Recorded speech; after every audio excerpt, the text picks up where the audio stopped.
Oke, selamat pagi semua ya. Pagi, siang, sore sama itu ya kan. Oke, udah hampir minggu keempat ini ya kan.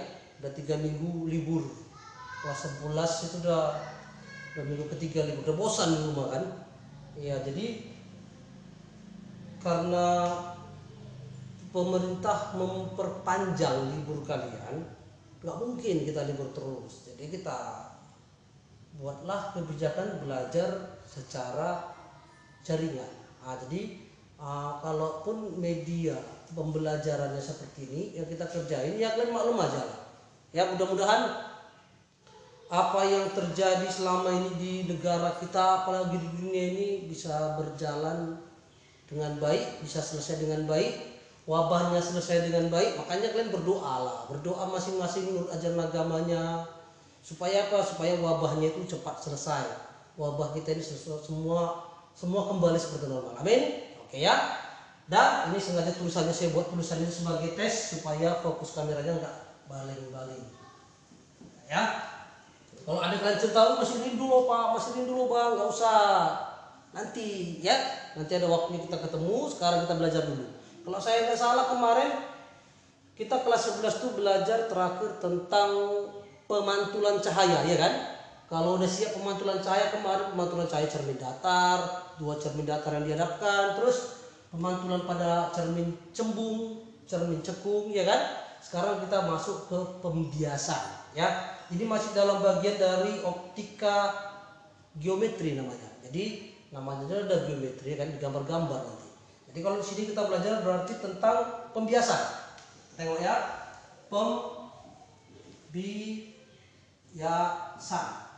Pembiasan apa itu pembiasan? Pembiasan itu kalau kita buat pengertian dalam bahasa yang sederhana itu adalah pembelokan cahaya. Jadi pembiasannya adalah peristiwa pembelokan cahaya. Jadi cahayanya belok gitu. Apa bisa? Bisa. Itu namanya pembiasan. Ya, kalau kemarin kita belajar tentang sifat-sifat cahaya, yang pertama katanya merambat lurus, ya kan? Kecepatan cahaya itu tetap di ruang hampa. Nilainya C 3 kali 10 pangkat 8. Jadi ada sesuatu yang membuat cahaya itu bisa belok. Ya belok dari mana? Dari arah yang seharusnya. Itu disebut dengan pembiasan. Oke, jadi pembiasan itu adalah peristiwa pembelokan cahaya. Kalau di fisika kita belajar pembiasan, kita harus tunduk sama hukum Snellius. Jadi kalau bicara tentang pembiasan, kita bicara tentang hukumnya abang kita Snellius. Tapi hukum Snellius terhadap pembiasan. Kalau kemarin kan ada hukum Snellius terhadap pemantulan, sekarang hukum Snellius terhadap pembiasan. Apa aja itu? Yang pertama, kata Snellius di hukumnya terhadap pembiasan, yaitu pertama sinar datang. Sinar datang kita kasih simbol I kemarin ya. Sinar datang, simbolnya I dari kata image. Terus garis normal dan sinar bias. Sinar bias kita sebut dengan R. Kalau kemarin sinar pantul pun R, ya kan? Reflection sama aja. Kita bikin R ya. Ini berada pada satu bidang. Oke, jadi sinar datang, garis normal, sinar bias itu berada pada satu bidang. Itu hukum pertamanya. Kemudian yang kedua, kata Bang Snellius di hukum keduanya, ya, jika sinar datang, kalau sinar datangnya I, ini dari yang indeks bias lebih rendah. Jadi kalau sinar datang dari indeks bias kecil ke indeks bias yang lebih besar, indeks bias besar lah ya saudara, indeks bias yang lebih besar, maka nanti sinar biasnya akan dibiaskan mendekati garis normal. Oke, jadi kalau yang terjadi sebaliknya dan berlaku sebaliknya, maksudnya gini, kalau sinarnya datang dari indeks bias yang lebih besar ke indeks bias yang lebih kecil, nanti sinar itu dibiaskan menjauhi. Ya, jadi kalau dia ke indeks bias yang kecil ke besar dia mendekati, yang kecil dari besar ke kecil dia menjauhi. Oke, kira-kira kayak gini. Hukum pertama menyatakan sinar datang garis normal sinar bias di satu bidang. Maksudnya itu ini, nah. Maksudnya itu ya. Misalnya ini ada bidang pembiasnya. Saya buat dari udara, misalnya ini air ya. Ini air, ini udara. Nah, udara bahasa Inggrisnya air, tapi air bahasa Inggrisnya water, jangan disamain, beda ya kan. Jadi kalau misalnya udara dan air, kita buat asumsi pertamanya cahaya itu datang dari udara ke air. Yang kita ketahui udara ini punya indeks bias mendekati 1 dan air ini punya indeks bias yang lebih besar dari 1. Kita bilanglah ini N1 karena bidang 1, N2 bidang 2. Kenapa saya gambar cahaya dari udara ke air? Oke, jadi kalau misalnya udara itu sinarnya punya indeks bias yang lebih kecil dari air. Nah, ini garis normal. Ya, jadi kalau sinar datangnya dari yang lebih kecil ke yang lebih besar, nanti dia akan dibiaskan mendekati. Kalau misalkan ini θ 1 dan ini θ 2, nanti nilai θ 1 itu lebih besar dari θ 2. Kenapa? Karena dia mendekati. Ya, terus kok dibilangnya hukum pertama, sinar datang garis normal dan sinar bias itu berada pada satu bidang. Maksudnya itu gini, kalau dari sini masuk sinarnya, ya keluar dari sini nggak boleh. Ini datang dari sini, garis normalnya di sini, membiasnya dari sini nggak boleh. Jadi itu maksudnya satu bidang. Jadi kalau bilang berada pada satu bidang, I, R sama N. Nah, ini dia bidangnya, satu bidang. Oke, itu hukum pertama. Hukum kedua tadi nyatakan bahwa kalau yang dari indeks bias lebih rendah ke indeks bias lebih tinggi, dia didekatkan ke garis normal. Nah, ini dia maksud dari hukum Snellius terhadap pembiasan. Nanti kalau kita perhatikan, nah, ya, kita perhatikan, nah ini kan sudut depan dari θ 1 ya kan?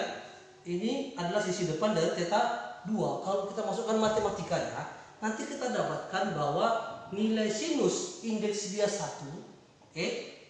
Nilai sinus indeks bias 1 dan sudut 1 itu sama nanti dengan nilai sinus θ 2 terhadap indeks bias 2. Maka kita dapat persamaan sinus θ 1 dikali N1 itu nanti akan sama dengan sinus θ 2 dikali N2, dimana nilai N1 dan N2 itu adalah indeks bias media 1 tadi udara, indeks bias media 2 tadi air. Bisa ya? Itu untuk hukum Snellius. Jadi kalau kita tengok nanti dari persamaan ini, kita bisa dapatkan nilainya kayak gini. Oke.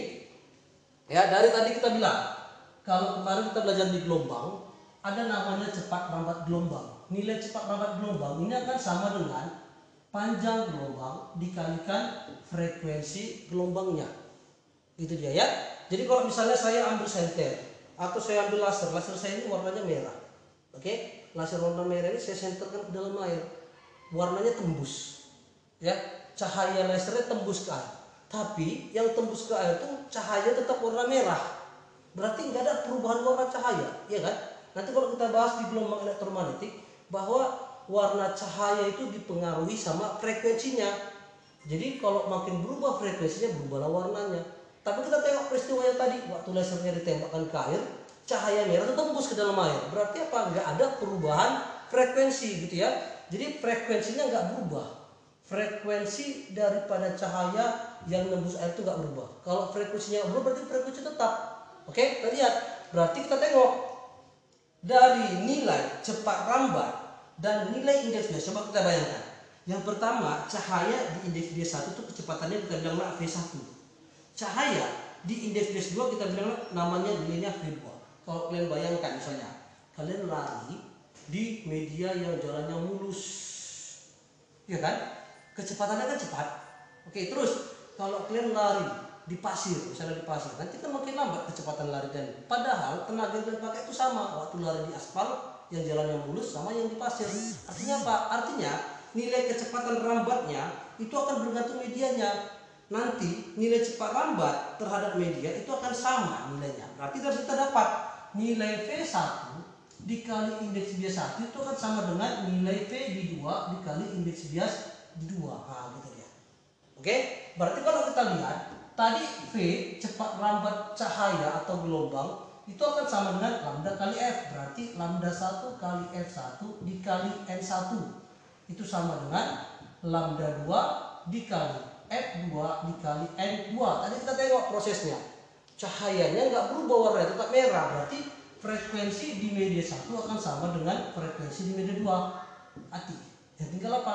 Lambda 1 dikali N1 sama dengan lambda 2 dikali N2.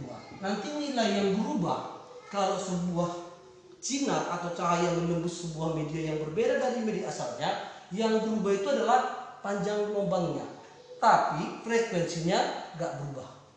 Oke, jadi dari sini kita dapat bahwa nilai lambda 2 per lambda 1 itu sama dengan N1 per N2.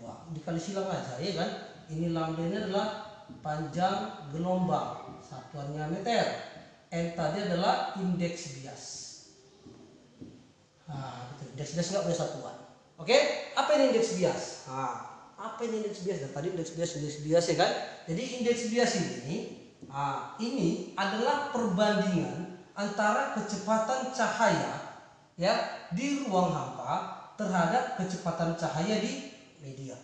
Jadi kita bandingkan berapa kecepatan cahaya di ruang hampa sama kecepatan cahaya di media. Berarti kalau kita tadi bilang cahaya itu bisa merambat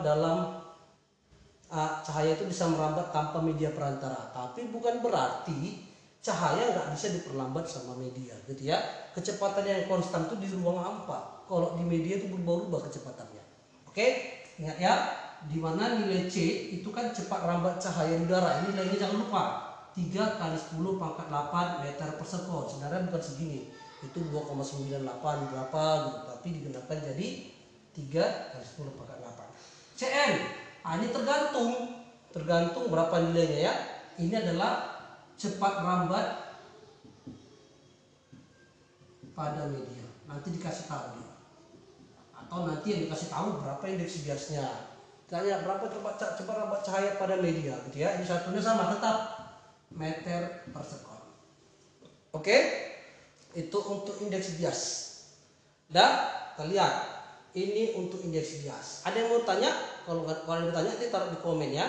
Oke, sekarang kita coba saya lihat dulu sebentar biar kalian bisa di pause bentar. Kalau mau dicatat, ini soalnya mau saya hapus. Oke, kita pause dulu. Oke, udah saya hapus ya. Kita hapus biar kita masuk ke peristiwa pembiasan. Apa aja yang terjadi pada pembiasannya. Jadi kalau misalnya kalian biasa lihat sebuah benda, misalnya kalian dari pinggir kolam, kalian lihat ke bawah, ada di dalam kolam itu ada benda kayaknya dekat gitu. Rupanya pas kalian nyemplung ke dalam rupanya jauh, dalam jauh. Kenapa bisa gitu? Nah, itu terjadi karena pembiasan cahaya. Kayak mana peristiwanya? Peristiwanya gini. Misalnya ini ya, ini media berisi air, ada kolam, ya kan? Mata kalian itu nengok dari sini, mata kau, nengok dari sini. Oke, terus ada di sini sebuah benda, ya kan? Tapi karena kita melihat dari sisi ini, nanti yang terjadi apa? Cahaya yang masuk dari mata kita itu gini, belok nih cahayanya. Tapi karena mata kita biasa menganggap sesuatu itu cahaya itu merambat lurus, jadi seolah-olah dia itu mendekati di sini. Jadi seolah-olah itu benda di sini, makanya kita menganggap sebenarnya itu kayaknya dia dangkal, tapi kok jauh ya sebenarnya. Nah, itu dia peristiwa. Jadi cahaya yang kita lihat itu membelok ya. Yang sebenarnya di sini, asumsi mata kita melihatnya di sini. Nah, inilah namanya peristiwa pembiasan. Atau kalau kalian bisa nengok sendok dalam gelas, itu sendoknya kayak gini. Nah, ini sendoknya itu kayaknya patah nih. Gini. Ini namanya pembiasan. Oke, itu dia tadi kira-kira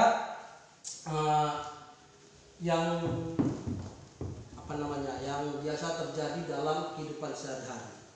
Sudah, biar kita masuk ke peristiwa pemantulan sempurna namanya. Jadi fenomena yang biasa terjadi itu di pembiasan itu adalah pemantulan sempurna. Oke, kita lihat ya, pemantulan sempurna. Kenapa bisa terjadi pemantulan sempurna? Karena ceritanya gini. Tadi kan kita cerita kalau dari udara ke air ya kan. Sekarang kita lihat kalau dari air ke udara. Misalnya kita dari udara ini, di sini air. Ini media pembatasnya antara udara dan air. Oke, di sini kita buat air sebagai media pertama, udara sebagai media kedua. Artinya cahayanya datang dari air ke udara. Nah, kalau kalian bayangkan kalian sebagai ikan melihat sesuatu yang di atas. Gitu ya. Tadi kita bilang di hukum Snellius yang kedua, di sini kita buat nilai indeks bias air itu lebih besar dari indeks bias udara.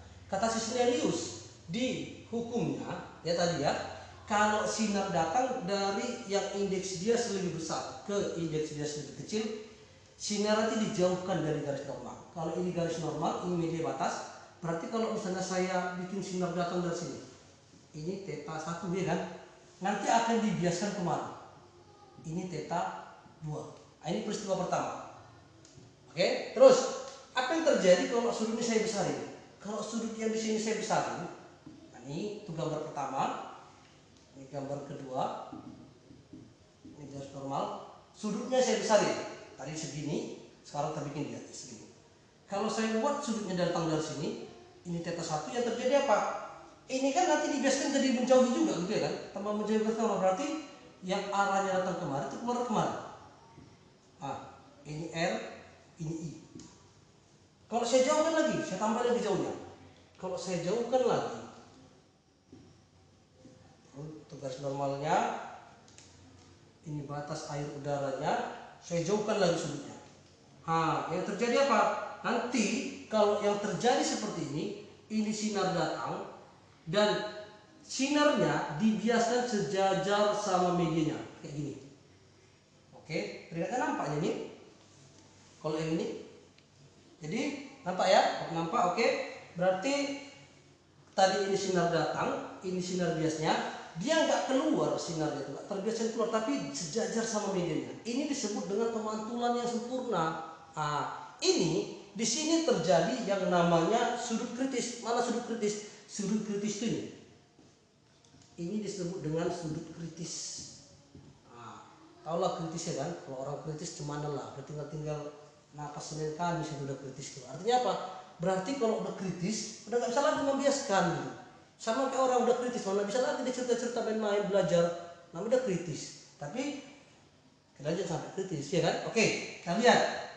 Berarti kalau gambarnya kayak gini, kita lihat syarat terjadi sudut kritis apa? Syarat terjadi sudut kritis, nilai sudut biasnya atau theta 2 tadi kita bilang ini harus lebih besar dari 90 derajat. 90 derajat ya kan? Sudutnya 90 derajat. Jadi syarat terjadinya sudut kritis, nilai theta 2 harus 90 derajat. Oke, kalau dari sini kita bisa ambil persamaannya. Dari persamaan kita tadi apa tadi? Di hukum Snellius 2, N1 dikali sinus theta 1 ya kan, itu sama dengan N2 dikali sinus theta 2 ya kan.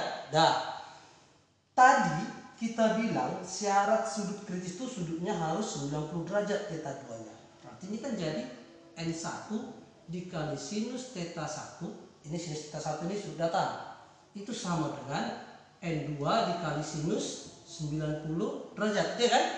Oke, kalau N2 dikali sinus 90 derajat, berapa sinus 90? 1. Nah, ini kan 1 nilainya. Berarti nilai N1 dikali sinus theta 1 itu sama dengan N2. Maka nilai sinus theta 1-nya itu kan sama dengan N2 per N1.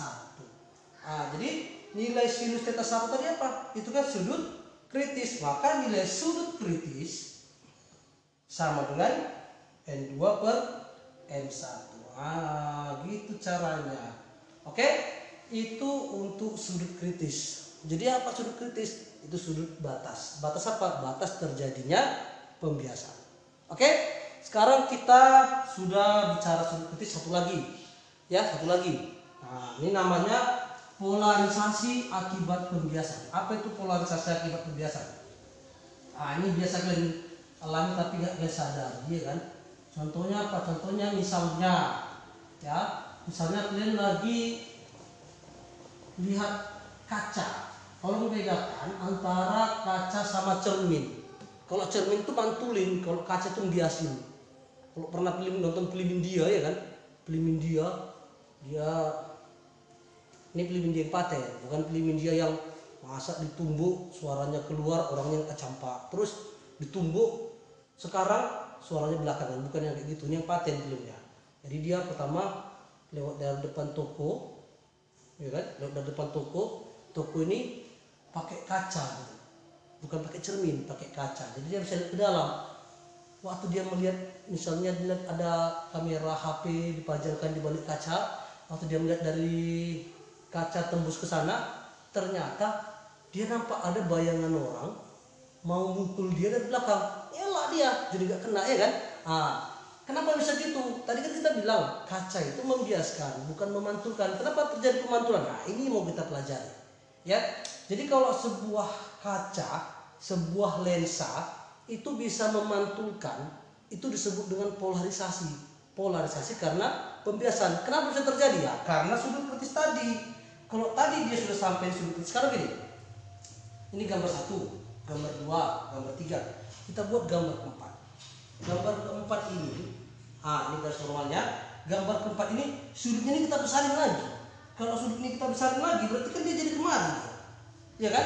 Ini di sini terjadi pemantulan, tapi tetap ada cahaya yang dibiaskan gitu. Jadi ini disebut dengan polarisasi.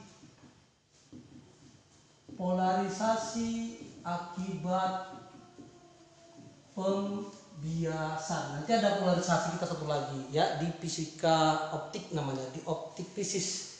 Itu polarisasi satu lagi, itu penyerapan. Tapi ini karena pembiasan ya. Kenapa bisa terjadi? Polarisasi bisa terjadi ya akibat cahaya dibagi jadi dua, satu dibiaskan, satu lagi dipantulkan. Jadi kalau tadi kita datang, ini garis normal, ini medianya, oke, ini cahaya datangnya. Ini cahaya datang, ya, satu dibiaskan, berarti dia satu lagi dipantulkan. Oke, jadi kalau sinar datangnya kita bilang ini I, di sini ada yang dibiaskan, di sini ada yang dipantulkan. Kita bilang ini namanya sudut datangnya theta 1, ini sudut biasnya theta 2, dan ini sudut pantulnya theta 3. Biar tahu, saya tulis. Theta 1 ini sudut datang dalam derajat ya.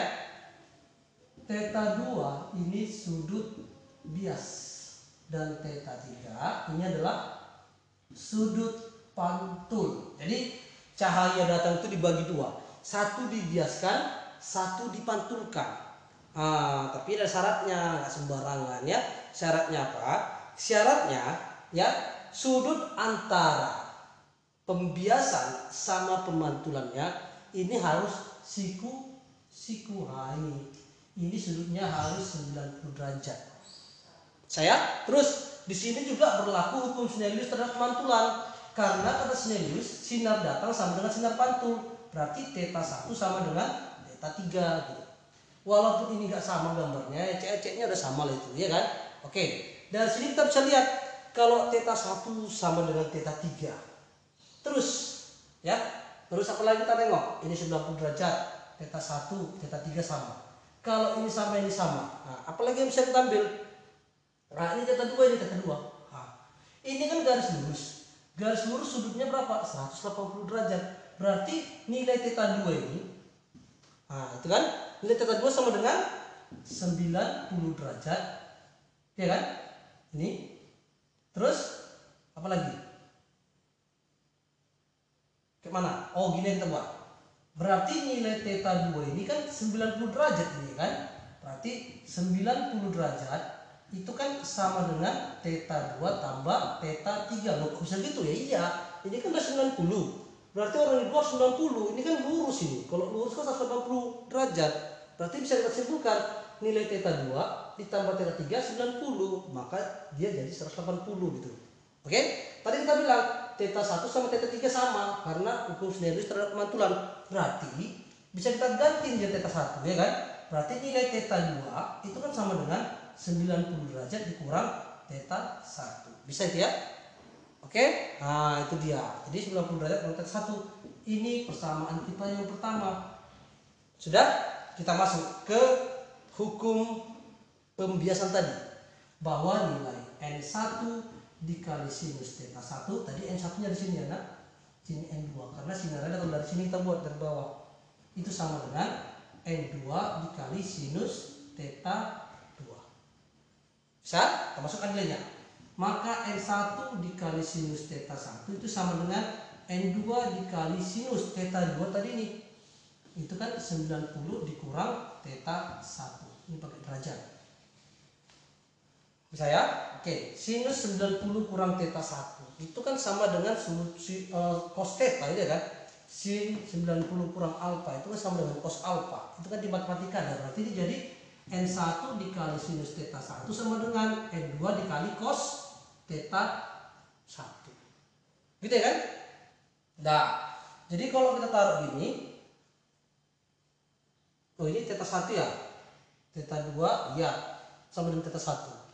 Oke, terus berarti kalau gitu kita bagi silang ya, maka nilai sinus theta 1 per nilai kosinus theta 1 itu kan sama dengan ya N1 per N2.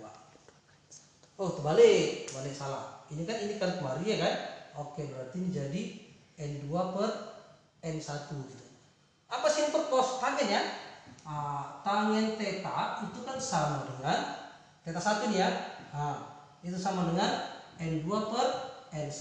Nah, ini namanya sudut polarisasi atau biasa disebut dengan sudut Brewster. Jadi kalau sudut Brewster, kalau nanti ditanya di soal berapa nilai sudut polarisasinya, ini pakai tangen. Kalau sudut pemantulan sempurnanya atau sudut kritisnya pakai sinus. Jadi hampir sama rumusnya. N2 per N1, N2 per N1, cuma bedanya kalau kita pemantulan sempurna sudut kritis kita pakai sinus. Kalau polarisasinya kita pakai tangen. Jadi sin tan kan enak ya kan?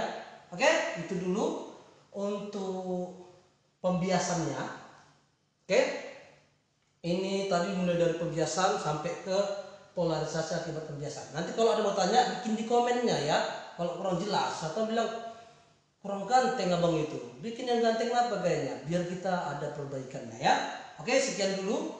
Nanti habis ini kita sambung langsung ke video tentang pembiasan terhadap lensa lensa pelan paralel namanya, kaca pelan paralel, kaca datar ya. Oke, silakan ditanya di komen, saya tunggu komennya. Terus kita nanti langsung lanjut ke pelan paralel. Oke, terima kasih, selamat pagi.